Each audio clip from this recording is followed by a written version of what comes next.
They say power is taken, not given. But what if I told you that the greatest shift in power happens when no one's watching? When the invisible become visible? When the underestimated become unstoppable? This is not a story about climbing the corporate ladder. This is a story about burning it down and building something better from the ashes. This is the story of Jasmine Rivera, and before the sun sets today, nothing will ever be the same. The automatic doors of Sterling Global Corporation whispered open as Jasmine Rivera stepped into the cathedral of modern capitalism. Rain from the early morning storm still clung to her jacket. In one hand, she gripped an industrial mop. In the other, a dented metal bucket that had seen 1,000 floors before this one. Her bronze skin glowed under the harsh fluorescent lights. Her black curls were pulled back tight, revealing eyes that missed nothing. Eyes that had witnessed too much and forgotten nothing. The navy blue maintenance uniform bore a simple name tag, J. Rivera, Sanitation. But names Jasmine had learned long ago were just labels, and labels could be changed.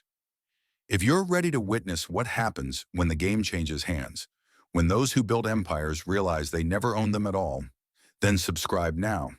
Because what you're about to see, they'll never teach in any business school. The lobby of Sterling Global was a monument to excess.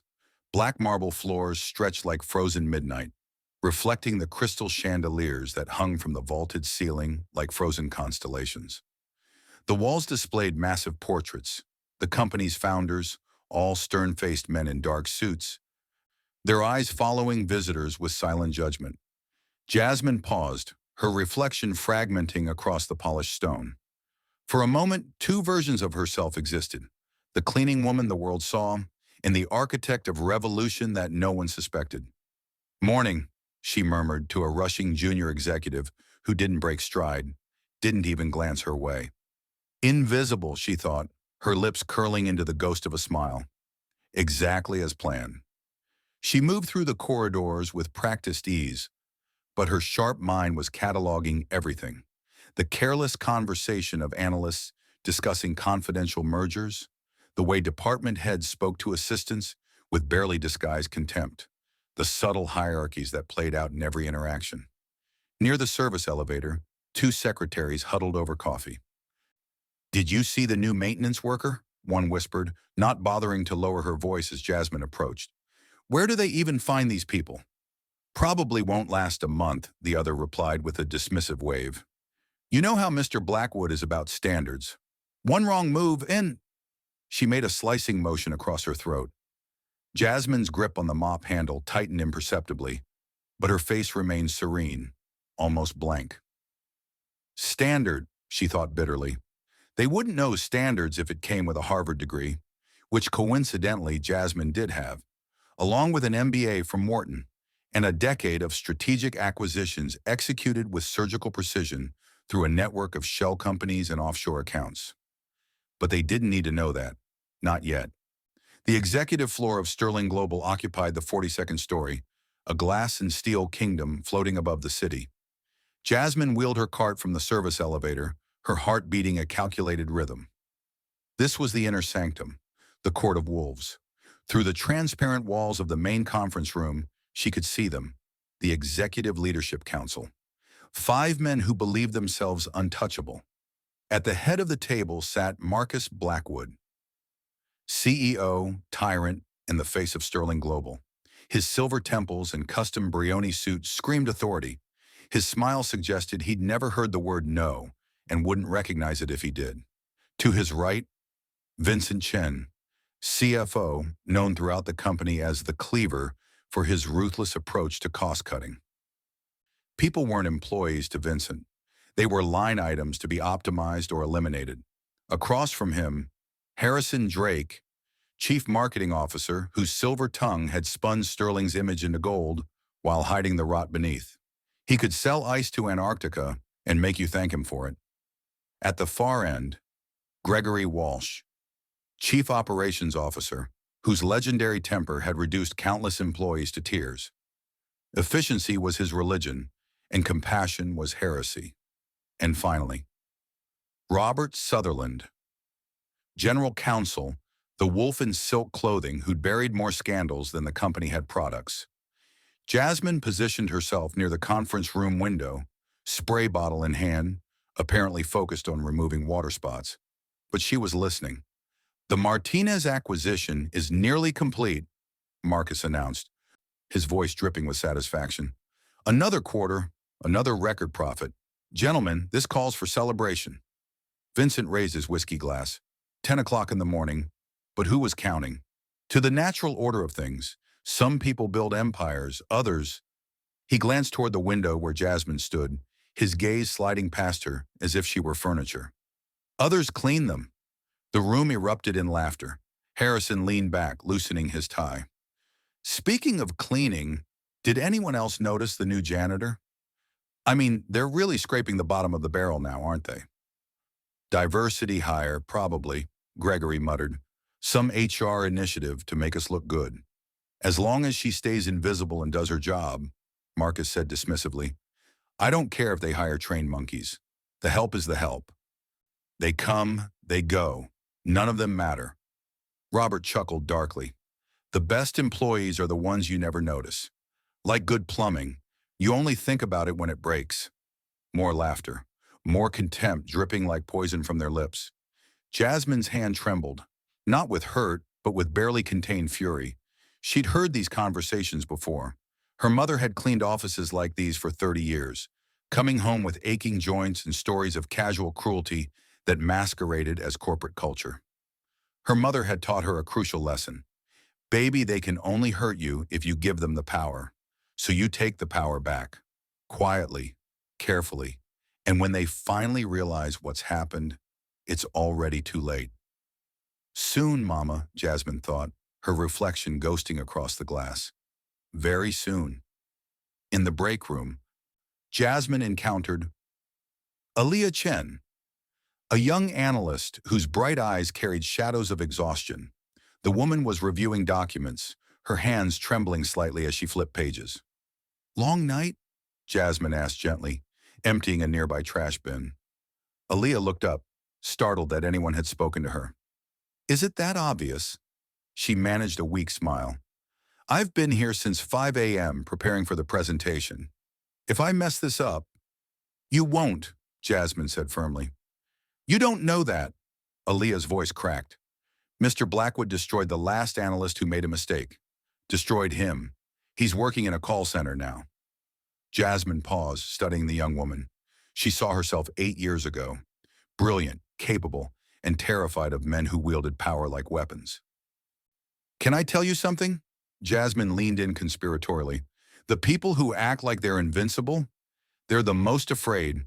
They're afraid someone will figure out that they're not special, that they're not untouchable, that their power is just an illusion we all agree to believe." Aaliyah stared at her, something sparking in her eyes. "That's surprisingly philosophical for—" She stopped, embarrassed. "For a janitor?" Jasmine smiled.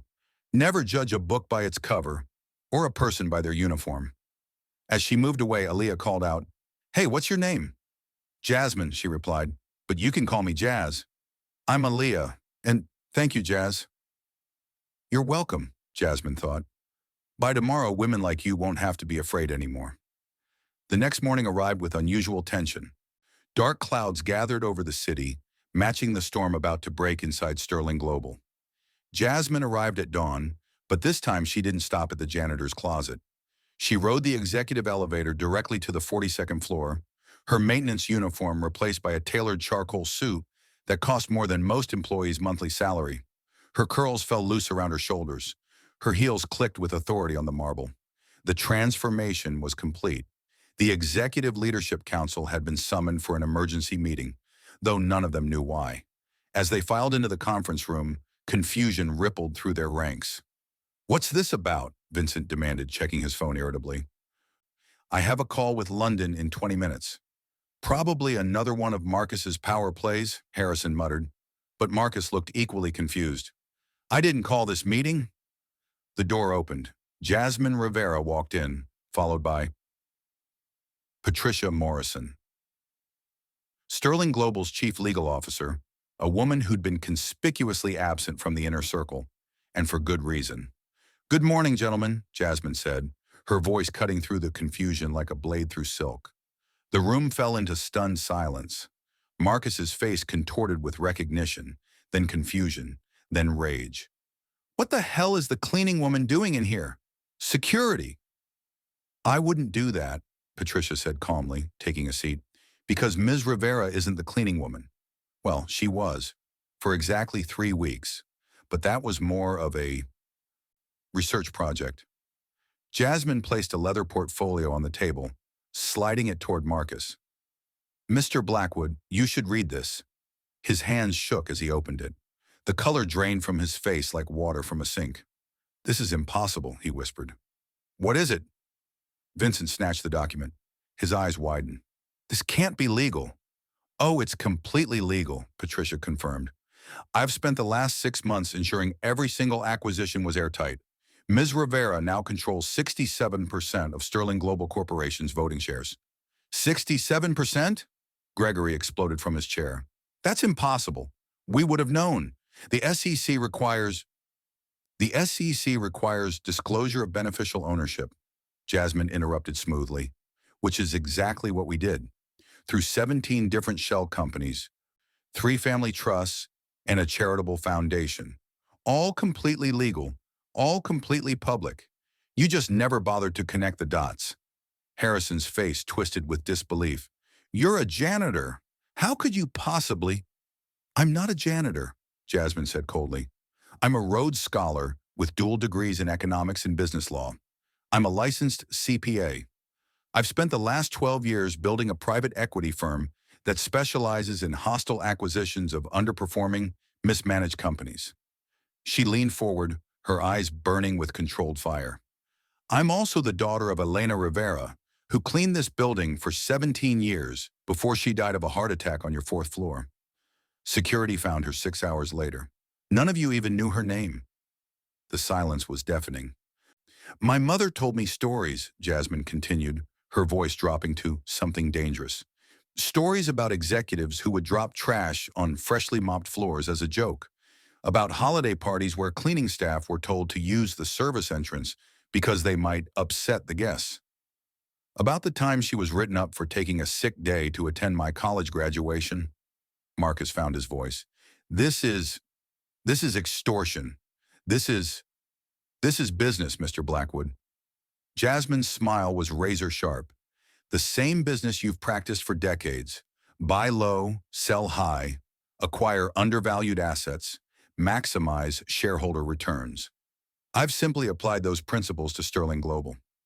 Robert finally spoke, his lawyer's mind seeking loopholes. "Even with majority shares, you can't what? Fire all of you?" Jasmine pulled out 5 prepared documents. "These are termination letters, effective immediately. With severance, of course. I'm not a monster. You'll each receive exactly what you gave my mother when she died. 2 weeks' pay and a form letter thanking you for your service." "You can't do this," Vincent shouted. "We have contracts, employment agreements." "With breach clauses," Patricia interjected, "which were all triggered when our forensic audit uncovered irregularities. Mr. Chen, your expense reports alone could fund a small country. Mr. Drake, those marketing retreats to the Bahamas? Interesting that no actual marketing work was ever produced. Should I continue?" The 5 men looked at each other, reality crashing down around them. "I spent 3 weeks as a janitor," Jasmine said quietly, "learning everything I needed to know about this company. I watched how you treated people. I listened to your conversations. I saw the waste, the corruption, the casual cruelty you called business as usual." She stood, straightening her jacket. "As of this moment, Sterling Global enters a new era. An era where employees are treated with dignity, where diversity isn't a checkbox but a strength, where the people who actually keep this company running, the assistants, the analysts, the maintenance staff, are valued, compensated fairly, and given opportunities to rise." Marcus slumped in his chair, defeated. Why go through all this? The disguise? The charade? Jasmine moved toward the door, then paused. "Because I needed you to see what my mother saw every day.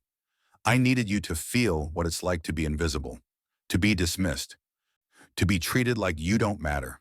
Her eyes hardened. Now you know, and you'll carry that knowledge with you wherever you go next. Consider it my parting gift. 6 months later, Sterling Global's transformation was complete. Aaliyah Chen had been promoted to Director of Strategic Analysis. The maintenance staff received a 40% raise and full benefits. A new diversity initiative had recruited talent from communities traditionally locked out of corporate leadership. And profits? They'd increased 23%. Turns out when you treat people with respect and invest in their growth, they invest back in your company. Revolutionary concept. Jasmine stood in her new office, the CEO's office, looking out over the city. On her desk sat a framed photograph of her mother, Elena, smiling in her cleaning uniform. "We did it. Mama," she whispered. A knock at the door. Patricia entered with a smile. "The board is ready for you. First official meeting as CEO. How do they look?" "Nervous, respectful, as they should be." Jasmine grabbed her portfolio and headed for the door. As she passed the maintenance staff in the hallway, she stopped to greet each one by name, because she would never forget where she came from or who built the real foundation of Sterling Global. Power isn't about the title on your door or the size of your office. It's about understanding the game from every angle, especially from the bottom, where the real work happens. Jasmine Rivera didn't just take control of a company, she changed the rules entirely. What would you do if given the chance to rewrite your story, to transform invisible into invincible? Subscribe now and join us for more stories that prove the underestimated are often the most dangerous. Because when they finally see you coming, it's already too late.